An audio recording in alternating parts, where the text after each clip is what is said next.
Oh my, I'm feeling great. Give me the mic. My tipsy mother-in-law snatched the microphone from my friend during her speech, and I unexpectedly started her own. My father-in-law Mark was drunkenly making a scene with relatives. And to top it off, Ingrid gave a speech that mockingly targeted me. What did I ever do to deserve this? Why do I have to endure all this? I almost burst into tears when my niece's comment dramatically changed the atmosphere of the room. My name is Naomi, a 48-year-old who's put on quite a bit of weight, tagging along with my food-loving husband Trevor.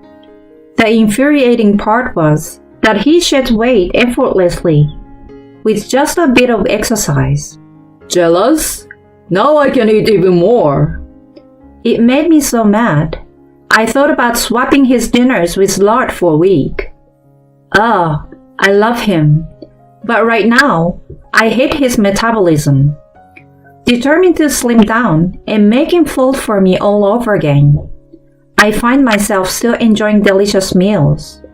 Oh well. I married Trevor, a year younger than me, 5 years ago. We hit it off quickly, moving from dating to marriage in no time. But then, the real challenge began. When we went to announce our marriage, my mother-in-law complained, "Why marry someone older who can't even have kids?" And my father-in-law let out a disappointed sigh. Wished for a younger bride. They were rude from the get-go. Trevor warned me his home was like a den of evil. His mom was always harsh on his girlfriend, driving away a past partner he could have married. His dad, a womanizer who had multiple affairs, showed no interest in his wife.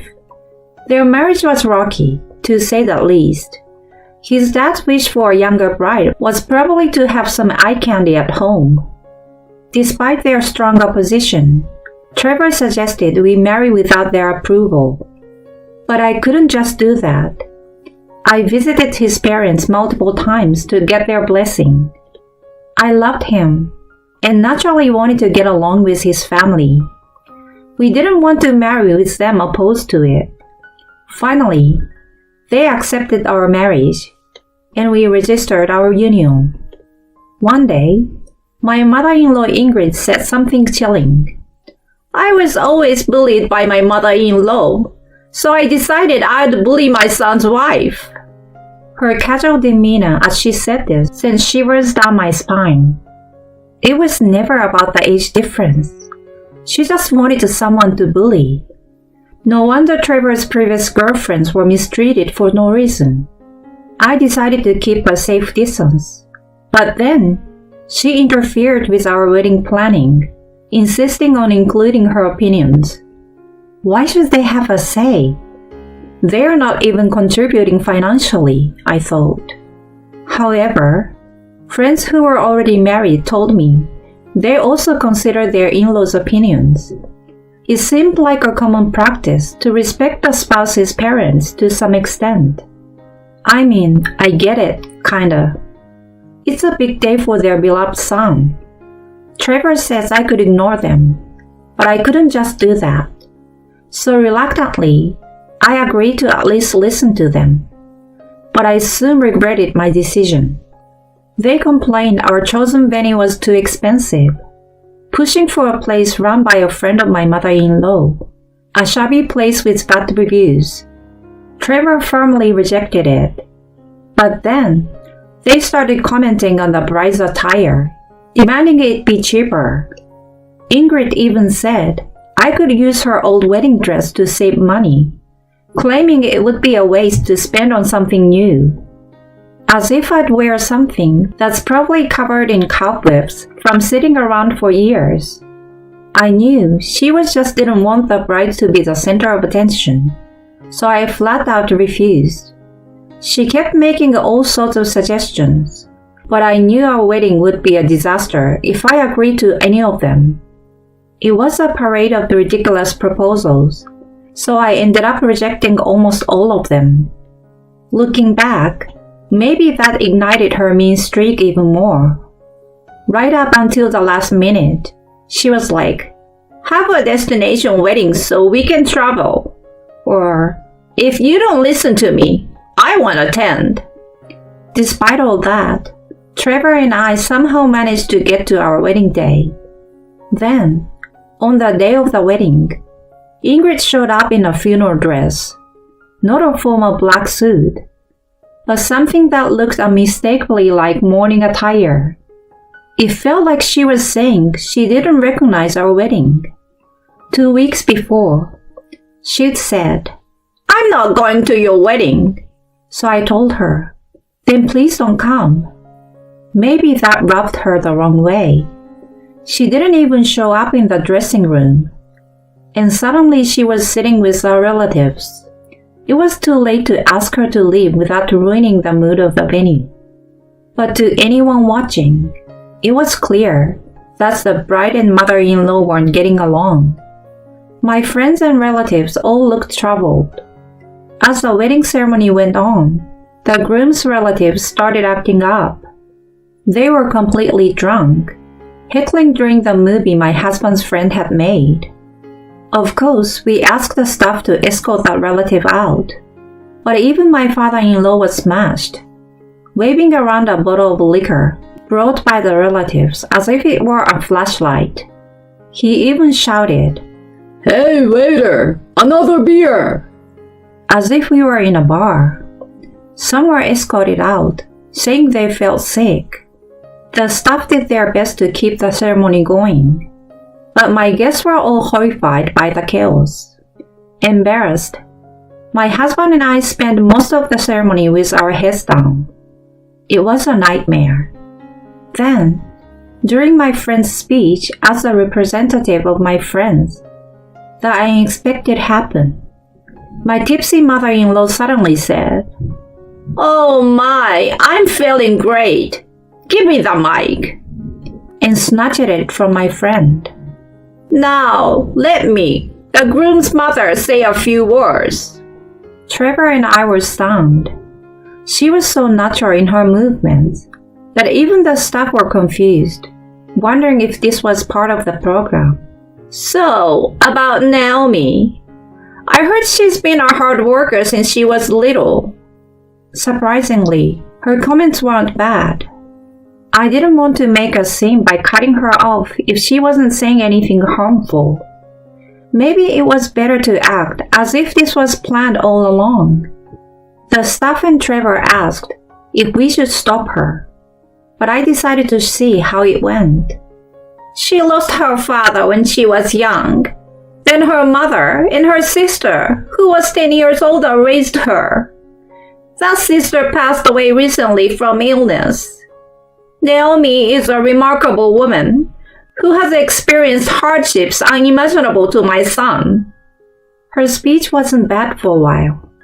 She acknowledged my difficult life, including my parent passing, and how I managed to go to college with support from my family and sister. It was a heavy topic for a wedding, but all true. Just when I thought she might have a good side, about 30 minutes in, she said, "But don't you think her parents and sister dying young is because she's a jinx?" I was shocked to hear this when they came for the wedding greeting. "Maybe she's just an attention seeker bragging about her hardships. She probably doesn't realize we are not interested in such stories."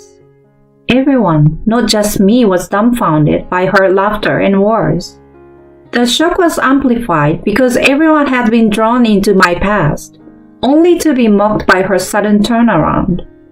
All she did was expose and ridicule my painful past in front of everyone. During the wedding greeting, I had to talk about my family because I couldn't hide the fact that my parents weren't around. I never intended it to be a sob story. If it were possible, I'd still want to meet my living family members. Why would I ever boast about being unfortunate? I knew it would ruin my bridal makeup, but I couldn't help it. Tears started to fall. Then, in the dead silence of the hall, my niece Erica, A sophomore in high school spoke up loudly. Ingrid, thinking her speech was well received, was smugly saying, "Glad you all enjoyed it." But then, Erica stood up and said, No, you've got it all wrong, old lady. You're here talking about Naomi's misfortunes. Well, what's your point? Look at this awkward atmosphere. Who are you calling old lady? I'm the mother of the groom. You're so disrespectful. Ingrid retorted, clearly outraged. Erica snorted. Who's the disrespectful one? You come to a wedding in funeral clothes and try to make a mockery of the bride. Well, nobody's laughing, so you're just embarrassing yourself. Not only are you disrespectful, but you can't even read the room. Aren't you ashamed? Even a young girl like me can see how embarrassing this situation is. Maybe with age, you'll regress a bit. She raised her hands and shrugged her shoulders as my mother-in-law's face turned beet red. Oh my gosh! Unbelievable! How dare you talk to me like that? Naomi, doesn't your niece know how to speak to her elders? She snapped, glaring at me. I have to say, my niece is right. Your speech wasn't even part of the program, and instead of bringing some cheer, you interrupted my friend's speech with your boring talk. It's just unpleasant. Yo, Mom. I don't know if you were trying to pick on Naomi or what, but can't you see everyone's just appalled? Right now, you're not just picking on her. Like Erica said, you're just being a boring, senseless person. Her face went from red to tomato red, as if it could get any redder. Unbelievable! Unbelievable! Uneffing believable! I'm your mother, Trevor. How dare you embarrass me like this in front of everyone? It just seems like you brought this embarrassment on yourself. Erica chimed in without missing a beat. While the groom's side of the family was too drunk to notice, my guests began to chuckle. You know what? I thought I'd respect my elder and stay quiet. But since you asked, old lady, Erica said, suddenly smiling innocently. Ingrid looked puzzled. That dress you're wearing still has a price tag on it. What? My mother-in-law gasped as the whole erupted in laughter. It seemed everyone had noticed the tag. No one from her side pointed out, probably because they were mostly men and not interested in her dress. No one had bothered to tell her. Wearing a funeral dress to a wedding with a tag still on? Are you getting ready for the next world? You are well prepared, as expected from an elder. But isn't that a bit premature? People like you tend to live long lives, Erica said, laughing gently. My mother-in-law finally seems to feel embarrassed and frantically tried to hide the tag. My father-in-law, seeing this, pointed at her and laughed. Oh, you're ready to kick the bucket already. Ha ha ha. My husband and I, and probably most of the guests, could see her anger, but he and everyone else on his side remained oblivious. Well, I guess I will find a new wife then, he joked, and a relative chimed in. What about Nancy, the hostess? That's right, he agreed, and then all got carried away, completely forgetting about Ingrid. You too? This is unbelievable. Having fun at my expense in a place like this? Just when I thought she was about to explode, she grabbed a beer bottle from a nearby table and marched towards her husband, bottle raised high, declaring, I won't forgive you. He turned pale at the sight.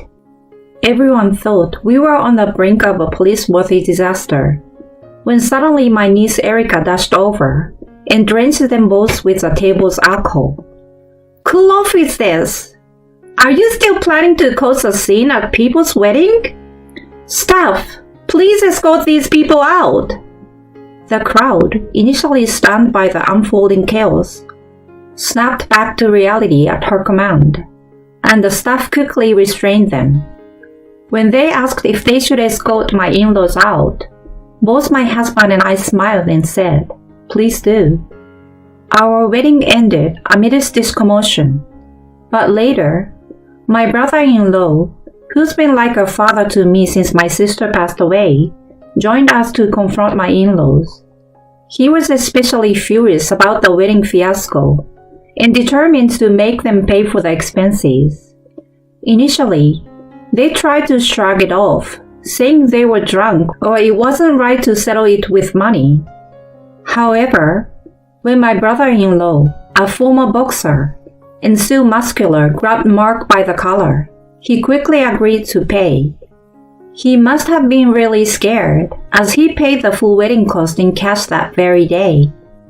At the same time, my husband declared we were cutting ties with them. He apologized, saying he should have done this sooner, but I couldn't blame him. I was wrong to even momentarily hope for a pleasant speech from her. I want us to become a stronger couple by overcoming these hardships, I thought. Later, we heard that my father-in-law became wheelchair-bound, and my mother-in-law suffering from rheumatoid arthritis reached out for help. But my husband ignored her plea, saying, "They're not my parents anymore." I recently passed by their old house, now demolished. Maybe they're in a facility, but I doubt they have the funds for both. Perhaps Ingrid is living somewhere like a park. I thought I saw someone like her there recently. But they are strangers to us now. Unlikely we'll ever meet again. As for us, we are living our lives peacefully. 2 years later, we used our refunded wedding money and our savings to have a wedding ceremony in an Italian chapel and a belated honeymoon. It was a redo of our wedding. We didn't invite anyone from my husband's side, but my friends and family came, making it a beautiful ceremony. Erica said she was glad our wedding didn't end on a sour note and gave us an expensive gift and a caricature she drew of us, showcasing her art school skills. I felt bad accepting such a pricey gift, but she said, "I see you more as my real sister, so please accept it." How sweet of her. When she gets married, I will repay her kindness 3 or 4-fold, maybe with some furniture. Wearing a wedding dress again at my age was a little embarrassing, but my husband said I looked even more beautiful than before. I had a bridal spa treatment, but I'm sure I haven't changed that much. He's just being kind. However, after the ceremony, we loosened up and indulged in his love for buffets, and at 48, I've gained weight quickly. My husband joked, "You've changed. How about going back to the old you?" I snapped back, "Hush, you're thinning on top, you know." That's our way of teasing each other. We hope to be a couple that can always poke fun at each other, just like best friends.